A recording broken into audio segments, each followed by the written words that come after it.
आगे के वेद मंत्र को आपके समक्ष रखते हैं। हम सदा सर्वदा सर्वत्र प्रभु की प्राप्ति के लिए कर्मशील बने रहें, क्योंकि प्रभु की भक्ति से ही हमको जो शक्ति मिलेगी, उसी शक्ति से ही हम वासनाओं से मुक्ति पा सकते हैं। इस संसार की जो गतिविधि है, इनसे बच सकते हैं। बार बार उसी बात को अलग अलग वेद मंत्रों के माध्यम से हमको क्यों ऐसा उपदेश दिया जा रहा है? कभी कभी मन में आता है बार बार वही वासना की बात, बार बार इंद्रियों के नियंत्रण की बात, ऐसा क्यों कहा जाता है? क्योंकि संसार में उत्कर्ष यदि हम चाहते हैं, संसार में यदि हम श्रेष्ठ जीवन जीना चाहते हैं, तो इनसे हमको ऊपर उठना पड़ेगा। और हम सुबह से लेकर के शाम तक, प्रातः जागरण से लेकर के शयन पर्यंत इन्हीं विषयों का जब व्यवहार देखते हैं, इन्हीं विषयों में हम फंसे रहते हैं, तो उद्देश्य की पूर्ति हमारी नहीं होती है। सुबह से उठ करके यही कार्य तो चल पड़ता है और इसी कार्य से लोग अपने कार्यों को गति भी देते हैं। जो सात्विक है वो सात्विकता के साथ, सच्चाई अच्छाई के साथ जीवन जीता है। जो राजसिक जीवन जीता है उसको राजसी ठाट बाट के साथ विषयों का अभिध्यान होता है, और जो तामसिक है वो तमस में ही रहता है। लेकिन एक बात अवश्य है कि जब तक इस संसार का सुख आकर्षण जो क्षणिक है उसके प्रति हमारा तीव्र लगाव रहेगा, तब तक हम जो दिव्य सुख है, जो आनंद है, उससे हम वंचित रहेंगे। यदि हम क्षणिक सुख चाहते हैं तो संसार का सुख, जिसमें क्षण भर का सुख और दीर्घ काल का दुख मिलता है। लेकिन यदि प्रभु की प्राप्ति हम कर लें, प्रभु का यदि हम अपने जीवन में अनुभव कर लें, तो एक क्षण भी हमारे अंदर हताशा निराशा नहीं आएगी, दुख नहीं आएगा, और हम सारे दुखों से, सारी वासनाओं से बच सकते हैं। तो आज हम ऋग्वेद के चतुर्थ मंडल के 28वें सूक्त के पहले मंत्र का स्वाध्याय करेंगे, जो निरंतर कर्मशीलता का उपदेश हमारे लिए देता है। तो पहले वेद मंत्र लिखता हूं मैं, फिर चर्चा करूंगा। ओम त्वायुजा तव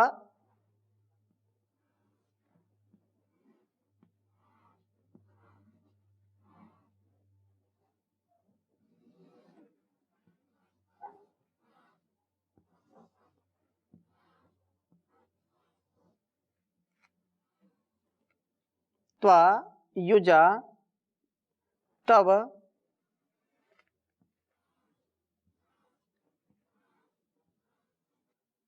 तत्सोम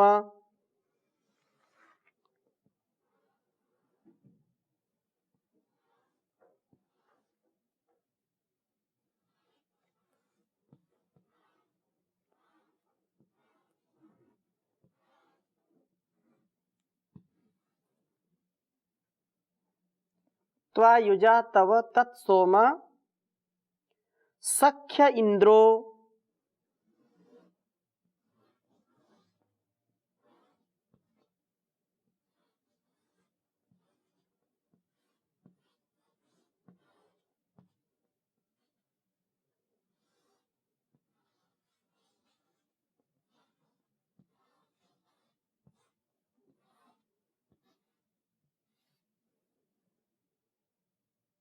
सख्येन्द्रो अपो मनवे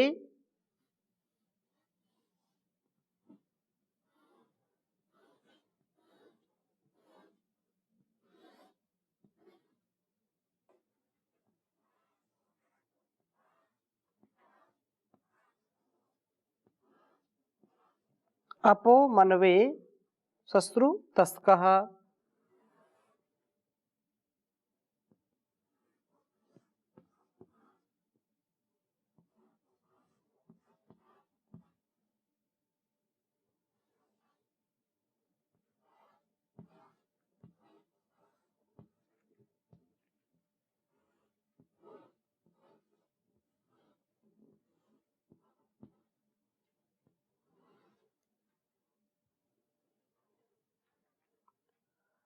अहन्न हिमरीर अहिमरेणात् सप्त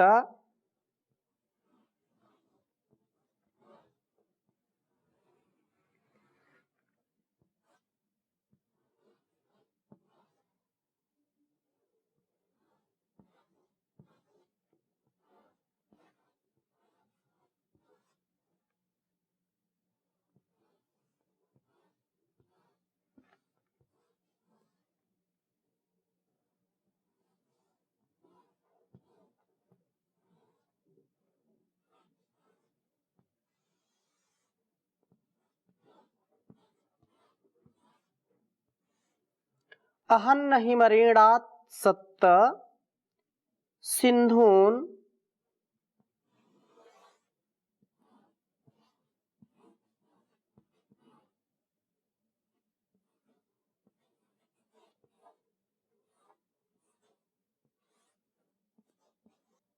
सिन्धून् अपविणोत् अपहितेव खानि।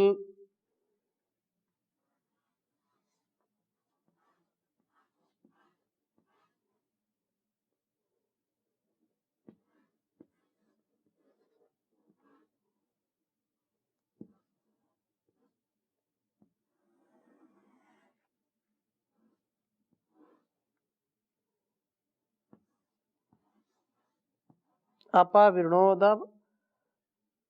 अपहितेव खानि।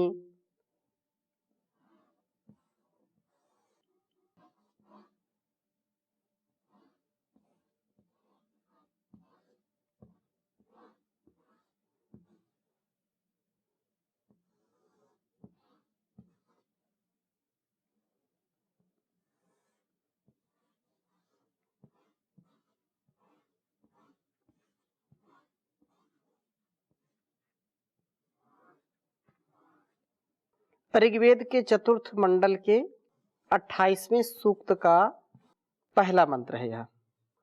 ओम त्वायुजा तव तत्सोम सख्या इंद्रो अपो मनवे शस्त्रुतस्कः अहन्नहिमरेणात् सप्त सिन्धूनपविणोदपिहितेव खानि। ओम त्वायुजा तव तत्सोम सख्या इंद्रो अपो मनवे शस्त्रुतस्कः अहन्नहिमरेणात् सप्त सिन्धून् अपविणोदपिहितेव खानि।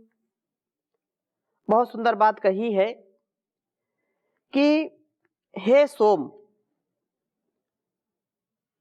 त्वायुजा तुझ साथी के साथ, तब तेरी उस सख्य मित्रता में इंद्र एक जितेंद्रिय पुरुष मनवे उस सर्वज्ञ प्रभु प्राप्ति के लिए अपह कर्मों को सश्रुतः समान रूप से जो बहने वाला है कह करता है।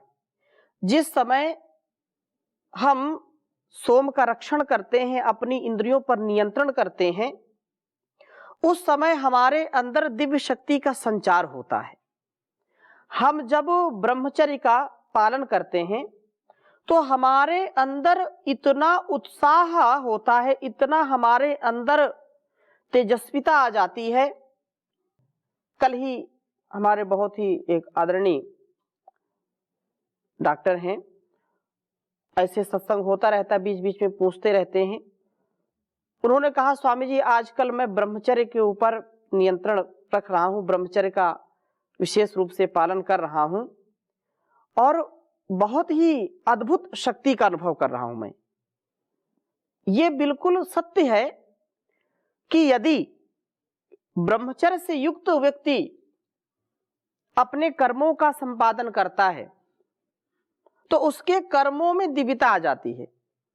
उसके कर्म इतने दिव्य हो जाते हैं कि इस पूरी समष्टि के लिए वह उदाहरण बन जाता है। अतः यह बिल्कुल सत्य है, बिल्कुल यह तथ्य है कि हमारा अस्तित्व यदि हमको श्रेष्ठ बना करके इस जीवन और इस जगत को कुछ श्रेष्ठ देना है, जीवन में कुछ श्रेष्ठ पाना है, तो उत्तमता से हमको ब्रह्मचर्य का पालन करना अनिवार्य है। इसकी शक्ति इसका जो प्रभाव है जीवन के ऊपर, हमारे ऋषियों ने जाना और उसको समझ करके वैसा जिया, इसलिए सैकड़ों वर्षों तक वो जीवन को जी पाए। 100 वर्ष 200 वर्ष तक जिनका जीवन और पूर्ण रूप से स्वस्थ, 400 वर्ष तक का जीवन मिलता है। जब हम इतिहास देखते हैं तो अभी भी वर्तमान में भी 130 वर्ष तक की आयु, 126 वर्ष की आयु तक के लोग मिलते हैं। ऐसे कलयुग में तो हम सहज यह कल्पना कर सकते हैं कि पहले के समय कितने लोग और श्रेष्ठ रहते होंगे। तो यह जो ब्रह्मचर्य का पालन करता है, जो सोम का धारण करता है, तो सोम का रक्षण करने वाला व्यक्ति शक्ति का पुंज हो जाता है, दिव्यता का पुंज हो जाता है। उसका संपूर्ण जो कर्म है वो श्रेष्ठ होता है। तो जिस समय हम सोम का रक्षण कर पाते हैं तो शक्ति प्राप्त करके निरंतर उत्तम कर्मों में लगे हुए हम प्रभु को प्राप्त करने वाले हो जाते हैं। हम प्रभु की प्राप्ति कर पाते हैं, क्योंकि जो व्यक्ति दीनहीन स्थिति में है, जो इंद्रियों पर नियंत्रण जिसका नहीं है, जो जितेंद्रिय नहीं है, वह कमजोर हो जाता है, शरीर से भी कमजोर हो जाता है, अपने विचारों से भी संकीर्ण हो जाता है, और उसका परिणाम क्या होता है कि वह चिड़चिड़ा हो जाता है। उसका स्वभाव इतना असहज हो जाता है, असंतुलित हो जाता है कि खुद उसको पता नहीं चलता कब वो दुखी हो गया और कब सुखी हो गया। क्षणे रुष्टा क्षणे तुष्टा, रुष्टा तुष्टा क्षणे क्षणे, थोड़ी देर में नाराज, थोड़ी देर में खुश, थोड़ी देर में नाराज, थोड़ी देर में खुश, पता नहीं कब किस समय वो क्या व्यवहार कर बैठे। लेकिन जो जितेंद्रिय होता है वो एक रस रहता है, सदा उत्साह से लबालब भरा रहता है। चाहे दिन हो, रात हो, चाहे सुख हो, चाहे दुख हो, चाहे विकट संकट उसके सामने आ जाए, तो ये किसका परिणाम है, किसका यह प्रभाव है? ब्रह्मचर्य का प्रभाव है। तेजस्विता से युक्त होता है, कभी भी उसको थकान अनुभव नहीं होती है।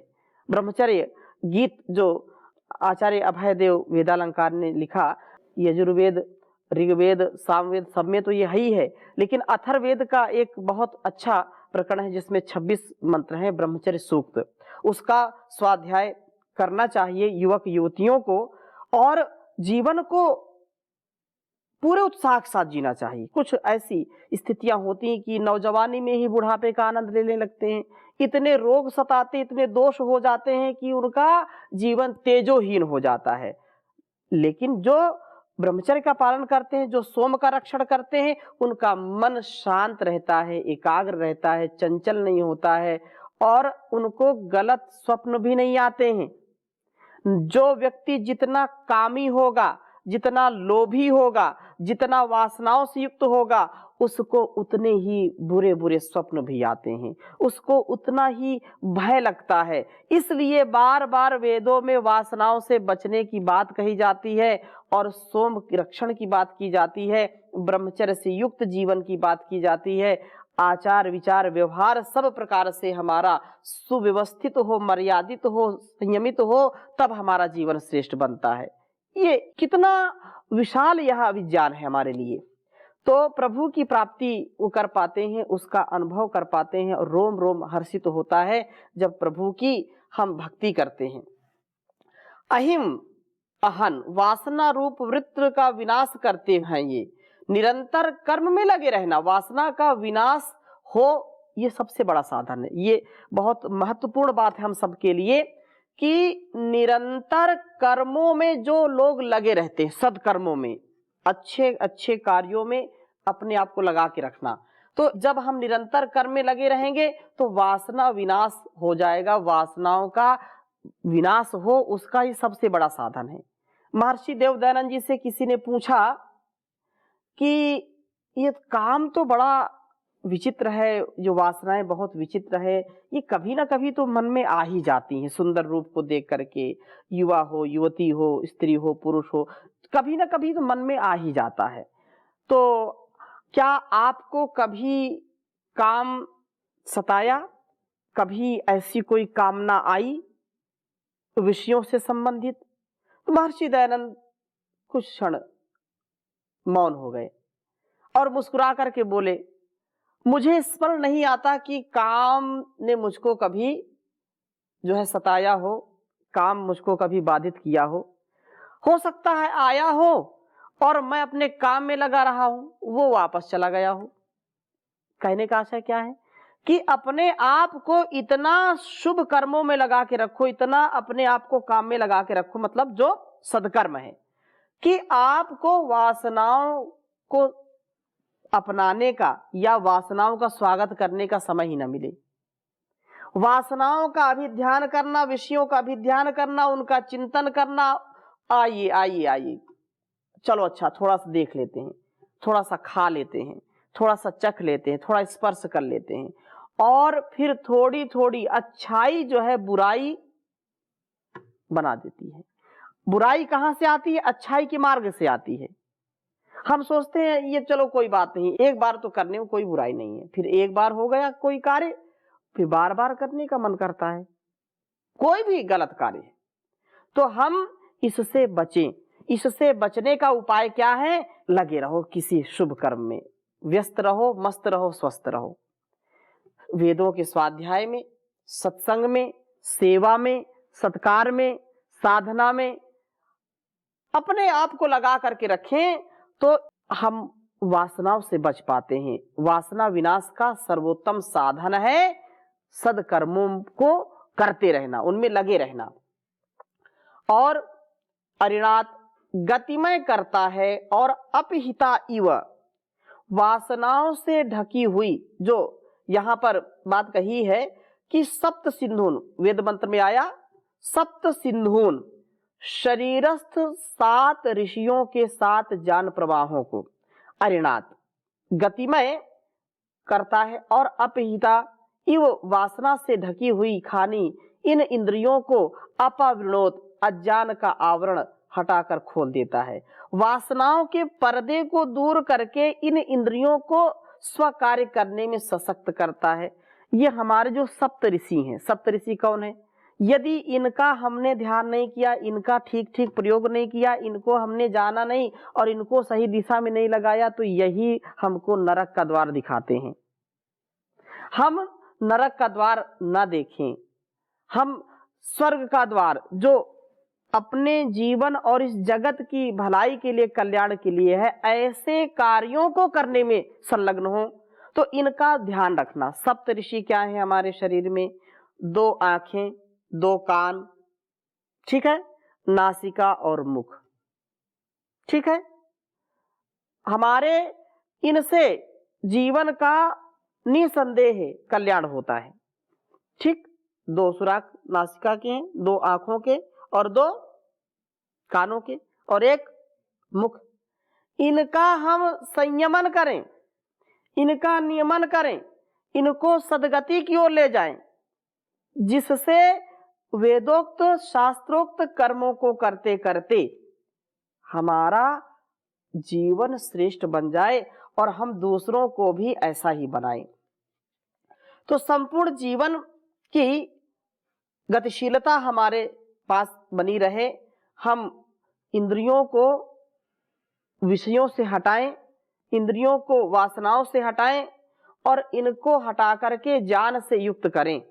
इनको वासना से हटा करके विद्या से युक्त करें। प्रभु प्राप्ति के लिए निरंतर कर्मशील बनना आवश्यक है। यही वासना विनाश का मार्ग है। खाली मन शैतान का घर, ऐसा लोग बोलते हैं। तो खाली मन ना रहें, हम कुछ ना कुछ करते रहें। इसलिए बहुत सुंदर बात कही है कि हे मना तू जाप कर उस ओम सच्चे नाम का, योग साधन कर सदा अभ्यास प्राणायाम का। यहाँ बड़ा दुर्लभ समय क्यों व्यर्थ खोता है इसे, फिर रहा भूला हुआ नहीं फिक्र है अंजाम का। हे मना तू जाप कर उस ओम सच्चे नाम का, तू ओम सच्चे नाम का। वेद के अनुकूल उस ईश्वर की भक्ति के बिना, वेद के अनुकूल उस ईश्वर की भक्ति के बिना, सोच कर बतला जरा फिर यह जन्म है किस काम का। योग साधन कर सदा अभ्यास प्राणायाम का, कुछ नहीं अब तक बना अंतिम समय अब आ गया। पता नहीं कब रुक जाए चलते चलते श्वासा, एक पल में सब खत्म हो जाए जग का सभी तमाशा। एक पल में ये जीवन क्या है, पानी के बुलबुले जैसा है। हम सोचे बाद में करेंगे चिंतन, बाद में ईश्वर भक्ति करेंगे, अभी तो आराम करो, अभी तो ऐश करो, अभी तो जो है आनंद के साथ जियो। ऐसा जो भाव है व्यक्ति के लिए अच्छा नहीं है, क्योंकि पता नहीं कब क्या हो जाए। कुछ नहीं अब तक बना अंतिम समय अब आ गया, शीघ्र कुछ कर ले अभी नहीं वक्त है आराम का। हे मना तू जाप कर उस ओम सच्चे नाम का, योग साधन कर सदा अभ्यास प्राणायाम का। होएगी तुझको सफलता होगा बड़ भागी तभी, होएगी तुझको सफलता होगा बड़ भागी तभी, दर्श जब हो जाएगा तुझको प्रभु सुख धाम का। हे मना तू जाप कर उस ओम सच्चे नाम का, वेद की शिक्षा यही सुन समझ कर है साधु को, एक ईश्वर प्रेम है कारण तेरे विश्राम का। योग साधन कर सदा अभ्यास प्राणायाम का, हे मना तू जाप कर उस ओम सच्चे नाम का। तो ओम का हम गुणगान करते रहें और उसका सुमिरन करते रहें। जब हम अपने आप को अच्छे कार्यों में लगा करके रखेंगे तो हम अपने दुर्गुणों से, दुर्व्यसनों से, दुर्व्यवहारों से बच पाएंगे और सतत जीवन को तेजस्वी बना पाएंगे। तो आगे का वेद मंत्र भी बहुत सुंदर है कि सोम रक्षण से, हम ब्रह्मचर्य के पालन से अपने जीवन को इतना श्रेष्ठ बना लेते हैं कि सूर्य जैसे हम देदीप्यमान हो जाते हैं। एक सूर्य वो है जो पूरे संसार को अपने प्रकाश से, अपने ऊष्मा से, ऊर्जा से प्रकाशित करता है, और एक सूर्य हमारे अंदर स्थापित हो जाता है, वो ज्ञान का सूर्य होता है, और उस ज्ञान के सूर्य से हम इस संसार का जो अज्ञान है उसको मिटा देते हैं। एक सूर्य अंधकार मिटाता है और एक जब ज्ञान का सूर्य हमारे अंदर दीप्त होता है, प्रकाशित होता है, तो हम अज्ञानता को मिटा देते हैं, अज्ञान रूपी अंधकार को मिटा देते हैं। इसलिए कहा कि हमें शक्तिशाली बनाने वाले सोम, तुझ साथी के साथ इंद्र यह जितेंद्रीय पुरुष शीघ्र ही शत्रुओं को अभिभूत करने वाला जो है बन जाता है, और ऐसे बल से सूर्य के चक्र को पराभूत कर देता है। इस इंद्र की तेजस्विता के सामने सूर्य की तेजस्विता भी हीन हो जाती है। अर्थात सूर्य तो हमको प्रकाश दे रहा है, लेकिन यदि हमारे अंदर ज्ञान नहीं है, जितेंद्रियता नहीं है, हमारे अंदर यदि विवेक नहीं है कि जीवन को कैसे जीना, कैसे व्यवहार करना, कैसी हमारी दृष्टि होनी चाहिए, कैसा हमारा यहाँ पर संबंध लोगों से होना चाहिए, यदि ये नहीं हमको पता तो जीवन में अंधकार है। सूर्य तो प्रकाश दे रहा है, लेकिन हमारे जीवन में क्या है? अंधकार ही अंधकार है। लेकिन यदि हम इसको अपने ज्ञान से, अपने विवेक से, अपने वैराग्य से, अपने संयम से प्रकाशित कर लेते हैं अपने ज्ञान को, तो इससे हमको इतना आनंद मिलता है कि सूर्य का प्रकाश भी हमारे सामने फीका पड़ जाता है। अंदर से हम तेजस्वी हो जाते हैं, अंदर से ओजस्वी हो जाते हैं, अंदर से हमारा अस्तित्व बहुत ही देदीप्यमान हो जाता है। तो बृहता बड़े उष्णा अर्थात शिखर के साथ वर्तमान है, अर्थात जो अत्युच्च स्थान में स्थित है उस सूर्य को भी यह पराभूत कर देता है। इस प्रकार सूर्य चंद्र को पराभूत करने वाले तेज से युक्त हुआ यह पुरुष संपूर्ण विश्व में महान द्रोह से दूर रख जाता है। तेजस्वी बनकर के यह किसी के प्रति द्रोह वृत्ति वाला नहीं होता। सोम रक्षण से हम तेजस्वी बनते हैं, अपने तेज से सूर्य मंडल को भी पराभूत करने वाले होते हैं। यह तेजस्विता हमें द्रोह वृत्तियों से पृथक करती है। अर्थात जो तेजस्वी होता है, जो स्वयं वर्चस्वी होता है, धीर गंभीर होता है, विद्वान होता है, वह वीरता के साथ आगे बढ़ता है, वह किसी का अहित नहीं चाहता है, वह अपने जीवन को उत्कर्ष और दूसरों के जीवन को उत्कर्ष की ओर ले जाने वाला होता है। इसलिए हम अपने जीवन में प्रभु की भक्ति करें और ब्रह्मचर्य का पालन करें, सोम का रक्षण करें, लोक का हित करें, अपना हित करें और इस प्रकार से जीवन का सर्वहित कल्याण करें। तो आज की कक्षा को यहीं पर विराम देते हैं। इन्हीं शुभकामनाओं के साथ शेष चर्चा अगली कक्षा में करेंगे। ओम शांति शांति शांति।